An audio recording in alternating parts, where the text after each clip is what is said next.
I must say, for those of us who are Irish, it's very moving to hear these poems recited by Russians. It really stands for something very important. We heard a poem of Thomas Moore,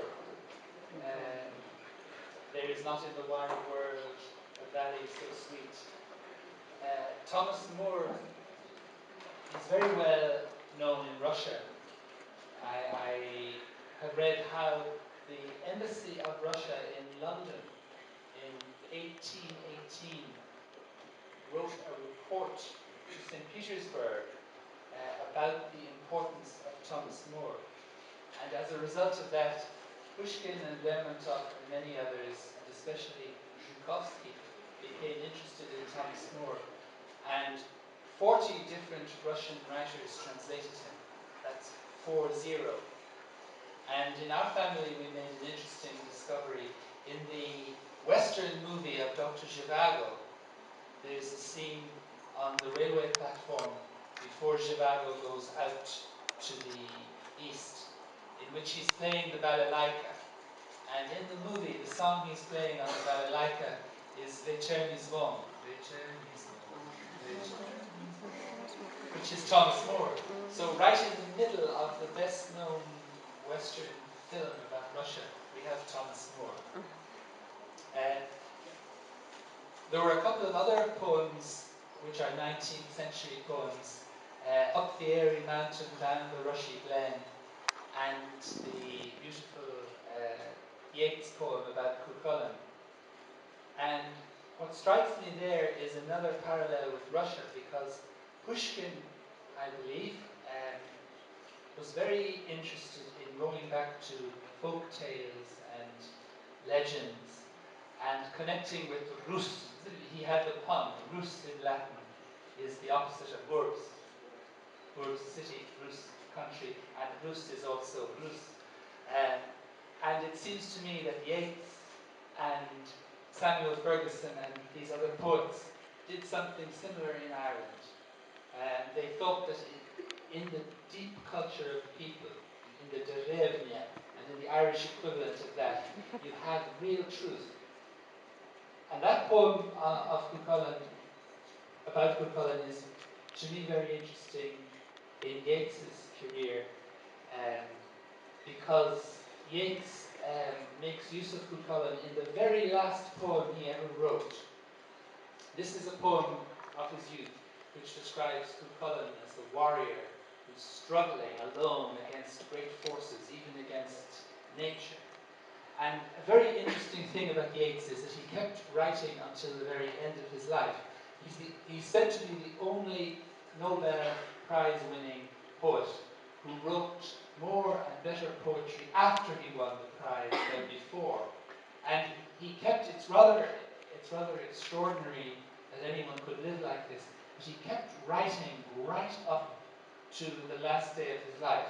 He was dying and writing. And his very last poem was about Cuchulainn, and he was trying to imagine Cuchulainn dying and going into the next life and meeting other souls and suddenly becoming a much more gentle person who becomes part of a community, listening to music and working quietly. It's a very mysterious poem, and Yeats never really admitted to having a religious view. Unlike Russian poets who always come back to a religious view, it seems to me. Yeats, at the end of his life, imagined Cuchulainn dying and going to the next life. And you can contrast the poem we've just heard with the poem Cuchulainn Comforted, which is this last poem. And you learn a lot about Yeats from that comparison. So I'm really grateful to all the performers who went to such trouble to play the music and to recite the poems. It's something that Ireland and Russia have in common, which is that people still take the trouble to perform and do so to a very high standard. Thank you very much.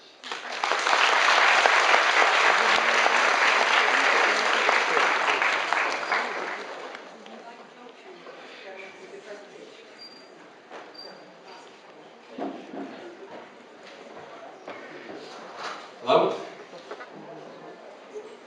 Hi everybody. Thank you very much for having come here. I really appreciate it. We also really appreciate what Rita Petrovna and Tatiana have done organizing this event. I'm very impressed with what I saw earlier. We're grateful for the interest and the fact that so many people have turned out today at the auditorium.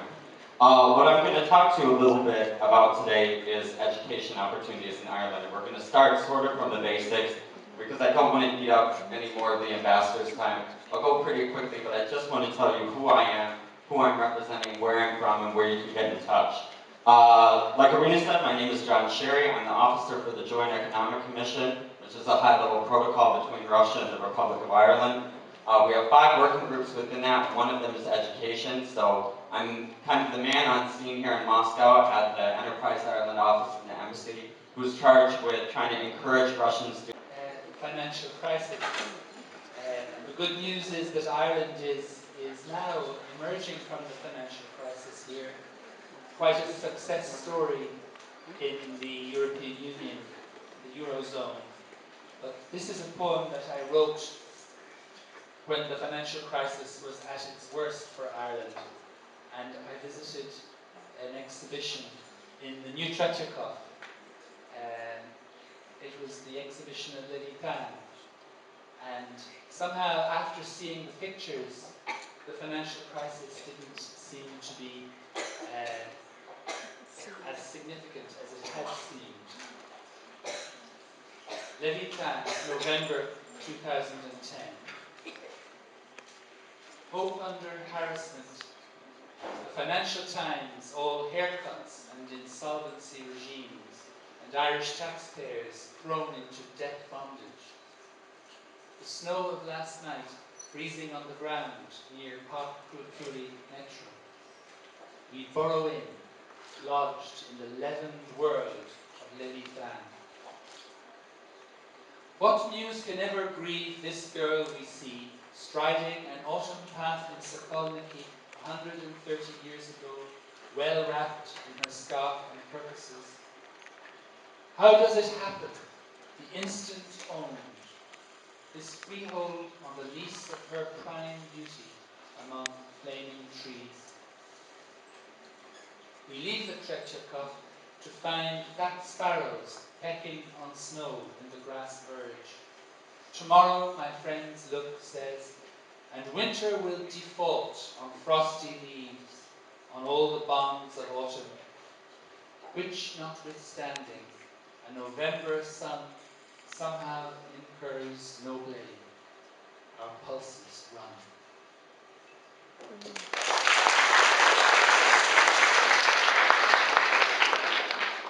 This is a poem which has not been published yet, but it will be published shortly.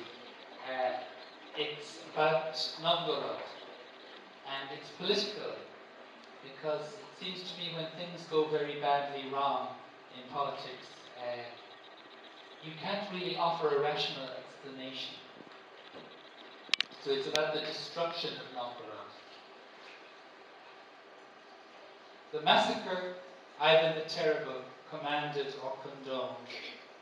Was it for trade, for some unique geopolitical advantage?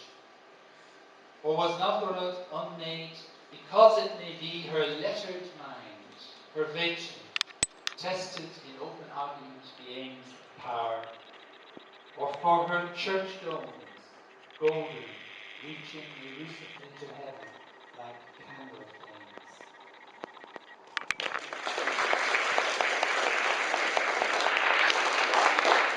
And this is another political poem.